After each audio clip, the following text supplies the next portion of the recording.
Hello friends, welcome back to my YouTube channel. आज मैं आप लोगों को टेंस पढ़ाने से पहले कुछ खास चीज़ों के बारे में बताऊंगा। जैसे कि आप लोगों को बोर्ड में दिखाई दे रहा है कि मैंने कुछ चीज़ों के नाम लिखे हैं। जैसे number 1 subject, verb, object, complement, predicate. आखिर ये सब है क्या?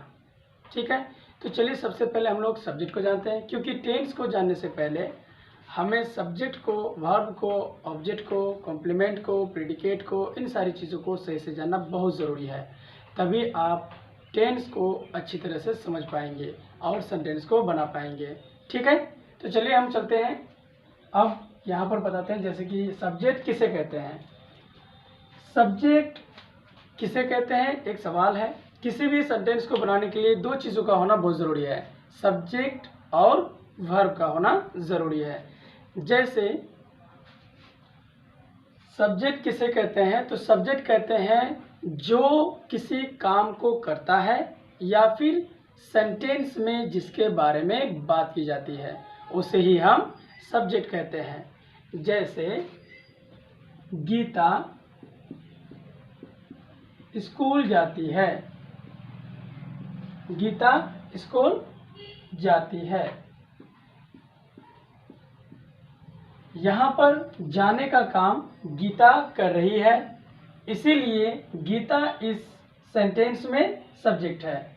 यानी Geeta goes to school. Friends, इस सेंटेंस में गीता क्या है, सब्जेक्ट। क्यों? क्योंकि जाने का काम गीता करती है। जाने का काम कौन करती है, गीता करती है, इसीलिए गीता हमारी सब्जेक्ट हुई। इसी तरह और भी कुछ एग्जांपल्स हम लोग देखेंगे। जैसे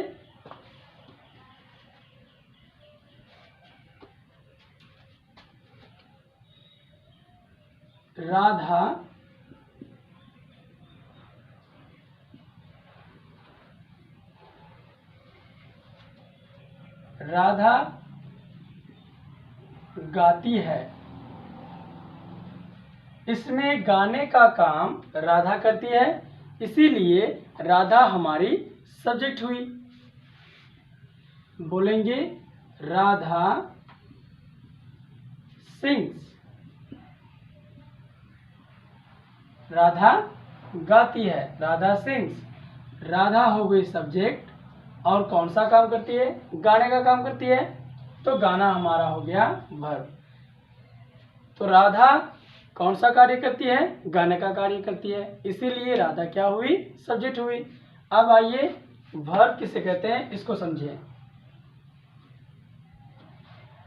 अब वर्ब को समझिए। जैसे मैं पढ़ता हूँ। सॉरी, इससे पहले मैंने आपको बोला कि सब्जेक्ट जो काम करता है या जिसके बारे में बात करते हैं। ठीक है, तो काम करने वाले को तो कह दिए सब्जेक्ट, हम आसानी से पहचान लिए। लेकिन अब एक उदाहरण और देखिए, जिससे पता चलेगा कि जिसके बारे में बात करेंगे वो सब्जेक्ट कहलाएगा। जैसे गीता खूबसूरत है। यहाँ पर गीता कोई काम नहीं करती है, बस मैं गीता के बारे में बता रहा हूँ कि गीता खूबसूरत है, इसीलिए गीता हमारी सब्जेक्ट हुई। Geeta is beautiful.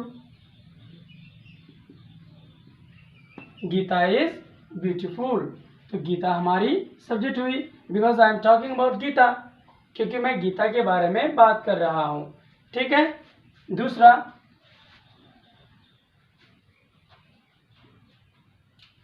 दूसरा रमेश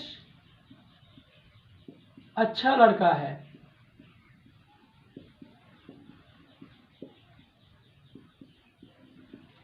यहां पर मैं रमेश के बारे में बात कर रहा हूं कि रमेश अच्छा लड़का है, तो बोलेंगे रमेश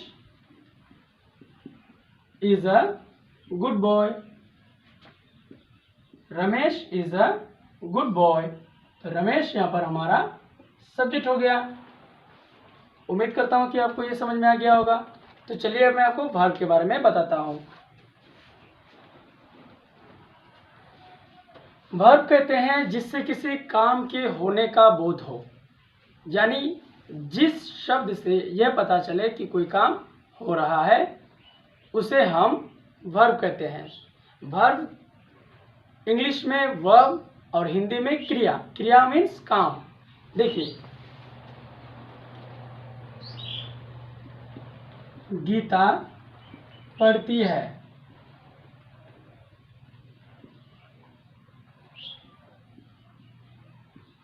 गीता पढ़ती है, तो इस सेंटेंस में गीता पढ़ने का काम करती है, इसलिए गीता सब्जेक्ट हुई। और काम कौन सा कर रही है? पढ़ने का, इसीलिए पढ़ना वर्ब हुआ। Geeta reads. Geeta subject, reads verb. Seema नाचती है। सीमा नाचती है, तो इसमें सीमा कौन सा कार्य करती है? नाचने का। तो सीमा सब्जेक्ट, नाचना वर्ब। सीमा डांसेस। सीमा नाचती है। सीमा वर्ब, यहाँ सीमा सब्जेक्ट और डांस करना यानी नाचना वर्ब। चलिए दोस्तों, अब आप लोगों को सब्जेक्ट के बारे में और वर्ब के बारे में पता हो गया। अब मैं आप लोगों को बताता हूँ कॉम्प्लीमेंट, कि कॉम्प्लीमेंट किसे कहते हैं। सॉरी, पहले 3 नंबर में मैंने ऑब्जेक्ट दिया है, इसलिए ऑब्जेक्ट को पहले बता देते हैं।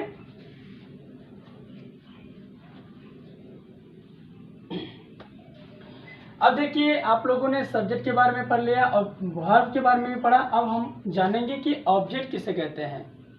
ऑब्जेक्ट उसे कहते हैं जिस पर वर्ब का असर पड़ता है, यानी वह शब्द जो क्रिया का असर झेले वही हमारा ऑब्जेक्ट कहलाता है। जिस पर क्रिया का असर पड़े, फल पड़े, वही हमारा ऑब्जेक्ट कहलाता है। जैसे मैं आम खाता हूँ। इसमें मैं जिस चीज को खा रहा हूं वो चीज खत्म हो जाएगी और वो है आम। मैं खाने का काम करता हूं, इसलिए मैं सब्जेक्ट। ठीक है, यहाँ खाता हूं यानी खाता हमारा हो गया वर्ब, और जिस चीज को मैं खाता हूं वो हमारा हो गया object. I eat a mango. आप चिंता मत कीजिए कि यहाँ ए क्यों आया, ये मैं टेंस में आप लोगों को क्लियर कर दूंगा। अभी सिर्फ समझिए कि ये ऑब्जेक्ट है क्या। ये आई हमारा सब्जेक्ट है क्योंकि ये खाने का काम करता है, और यहाँ इट हमारा वर्ब है क्योंकि इट मतलब होता है खाना। इससे पता चलता है कि काम खाने का हो रहा है। आई खाने का काम करता है इसलिए ये सब्जेक्ट। इट इससे काम होने का पता चल रहा है इसीलिए ये वर्ब। और अ मैंगो यानी किस चीज को खा रहा है? आम को खा रहा है, इसीलिए अ मैंगो जो है ये खाने के असर को झेलेगा, इस पे खाने का असर पड़ेगा, इसीलिए ये कहलाया ऑब्जेक्ट। ठीक है, उसी तरह मैं आपको और भी कुछ सेंटेंसेस बताता हूं। Please look at some more examples. जैसे गीता मुझे मारती है यानी पीटती है। गीता मुझे मारती है, तो यहाँ पर गीता पीटने का काम करती है, तो गीता हो गई सब्जेक्ट। काम कौन सा हो रहा है? पीटने का यानी मारने का काम। तो गीता यहाँ पर मारने का काम करती है इसलिए मारना वर्ब हुआ, और जिसको मार रहा है उस पर असर पड़ेगा यानी उसको चोट लगेगी, इसीलिए जो उस काम का असर झेलेगा वो ऑब्जेक्ट। यानी चोट किसको लगेगी? मुझे। गीता बिट्स मी गीता मुझे पीटती है, मुझे मारती है, तो बोलेंगे गीता बीट्स मी। गीता सब्जेक्ट, बीट्स वर्ब, किसको पीट रही है? मुझे। किसको पीटती है? मुझे। तो यहाँ पर ये मी ऑब्जेक्ट हो गया, क्योंकि ये बीट्स का असर झेलने का काम, बीट्स का असर झेलने का काम मी कर रहा है, इसलिए मी हो गया ऑब्जेक्ट। ऑब्जेक्ट को पहचानने का और भी दो तरीका है। आप मेन वर्ब से सवाल पूछेंगे, क्या और किसे का सवाल। यदि इस वर्ब को क्या और किसे का सवाल पूछने पर आपको जवाब सटीक मिल जाए तो वो ऑब्जेक्ट होगा। जैसे गीता बीट्स, गीता पीटती है। अब इस वर्ब से सवाल कीजिए कि किसे पीटती है? किसे? तो मुझे। किसे? मुझे। इस वर्ब से सवाल किसे का पूछने पर सटीक जवाब मिल रहा है मुझे। किसे? मुझे। तो गीता मुझे पीटती है, गीता बीट्स मी। किसे? मुझे। किसे? मुझे। तो इस वर्ब से किसे का सवाल पूछने पर सटीक जवाब मिल गया मुझे, इसलिए ये मुझे क्या है? हमारे यहाँ ऑब्जेक्ट है। ठीक है। दूसरा तरीका, इसी वर्ब से हम यानी मेन वर्ब से सवाल पूछेंगे क्या का। जैसे मैं आम खाता हूं। मैं आम खाता हूं। आई ईट अ मैंगो। तो यहां पर मैं खाता हूं, इसलिए मैं सब्जेक्ट, खाने का काम कर रहा हूं, ईट, यानी इसलिए ईट यानी हो गया हमारे यहाँ वर्ब। क्या खाता हूं मैं? आम। मैं खाता हूं, क्या? खाने से सवाल पूछिए, ईट से सवाल पूछेंगे क्या खाता है? आम। क्या? आम। क्या? आम। सटीक जवाब ईट का हमें मिल रहा है कि आम खाता है। क्या खाता है? आम खाता है। तो जैसे कि यहाँ पर आप देख रहे हैं, यहाँ पर मैंने इस ईट से सवाल किया, क्या खाता है? आम। क्या? आम। आम का सटीक यानी कि क्या का सटीक जवाब मिल गया हमें, मैंगो, इसीलिए ये हमारा ऑब्जेक्ट हुआ। अब चलिए मैं आप लोगों को बताता हूँ कि कॉम्प्लीमेंट किसे कहते हैं। दोस्तों कॉम्प्लीमेंट कहते हैं पूरक को। कॉम्प्लीमेंट माने पूरक। अब पूरक किसे कहते हैं? जो वर्ब के असर को नहीं झेलेगा, लेकिन वो वर्ब के आकर को मीनिंग, वर्ब के पहले सॉरी वर्ब के बाद आकर के वो वर्ब के मीनिंग को पूरा करता है, उसे कॉम्प्लीमेंट कहेंगे। जैसे यहां पर देखिए, मैं टहलता हूं।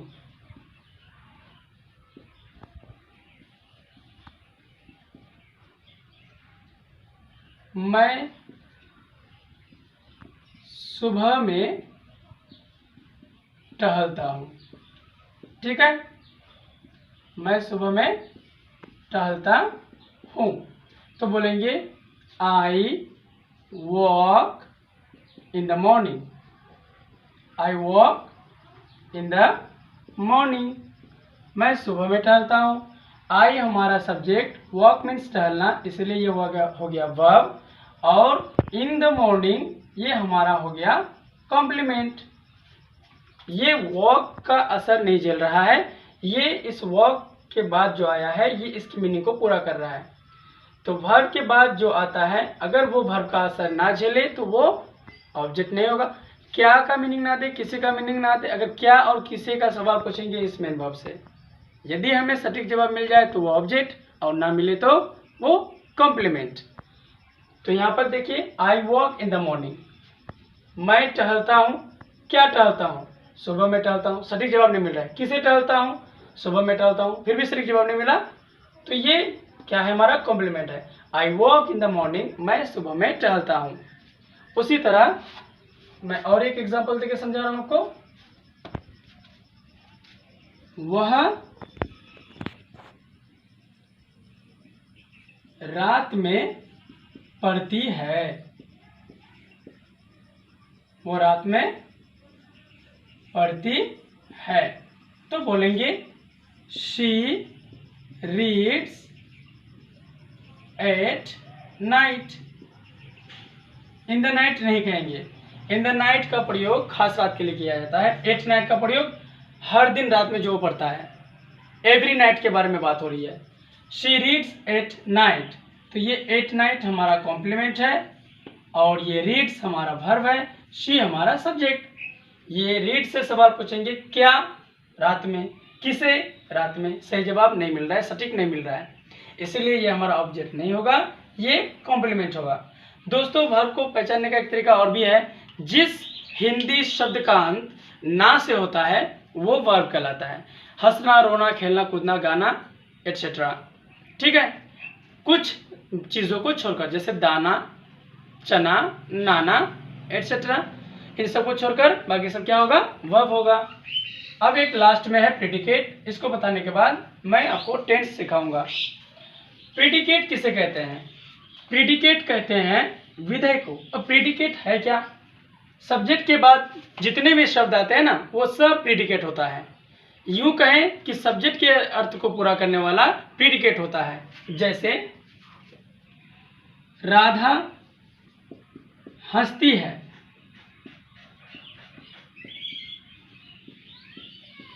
तो यहां हो गया राधा सब्जेक्ट, क्योंकि वो हंसने का काम करती है। राधा लाफ्स, राधा हंसती है, राधा लाफ्स, राधा सब्जेक्ट, ये प्रेडिकेट। ठीक है, ये हमारा हो गया प्रेडिकेट।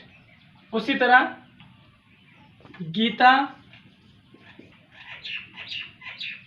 गीता खाना नहीं खाती है, तो ये गीता हो गई सब्जेक्ट। बोलेंगे Geeta does not eat food, Geeta खाना नहीं खाती है, तो बोलेंगे Geeta does not eat food. Geeta subject, eat verb, और ये फूड हमारा हो गया ऑब्जेक्ट। लेकिन मैं यहाँ सब एक एक की बात नहीं कर रहा हूँ, यहाँ पर इनकी बात हो रही है। ये क्या है?